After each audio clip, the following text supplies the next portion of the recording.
বেলজিয়ামের ঐতিহাসিক গ্র্যান্ড প্লেসে উন্মোচিত হলো সুবিশাল ও চোখ ধাঁধানো 24তম ফ্লাওয়ার কার্পেট। বেলজিয়াম ও জাপানের মধ্যকার 160 বছরের কূটনৈতিক সম্পর্ক উদযাপন উপলক্ষে এই আয়োজন।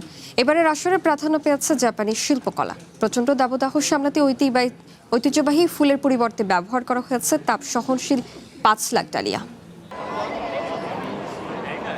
ইউরোপ জুড়ে তীব্র তাপপ্রবাহের মধ্যেই বেলজিয়ামের গ্র্যান্ড প্লেস চত্বরে ফুটে উঠেছে এক অপরূপ শিল্পকর্ম।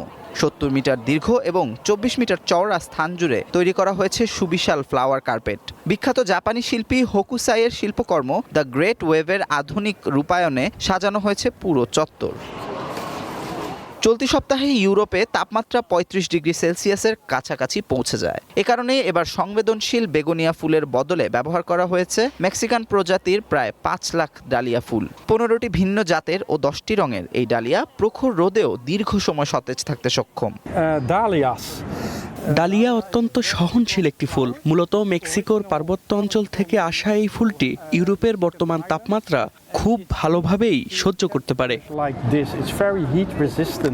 স্বেচ্ছাসেবকদের সাথে কাঁধে কাঁধ মিলিয়ে এই আয়োজনে অংশ নেন বেলজিয়ামে নিযুক্ত জাপানি রাষ্ট্রদূত তাকেশি ওসুগাও। মনোমুগ্ধকর এই দৃশ্য উপভোগ করতে এবং মুহূর্তটি ক্যামেরাবন্দি করতে চত্বরের চারপাশে ভিড় জমায় শত শত পর্যটক।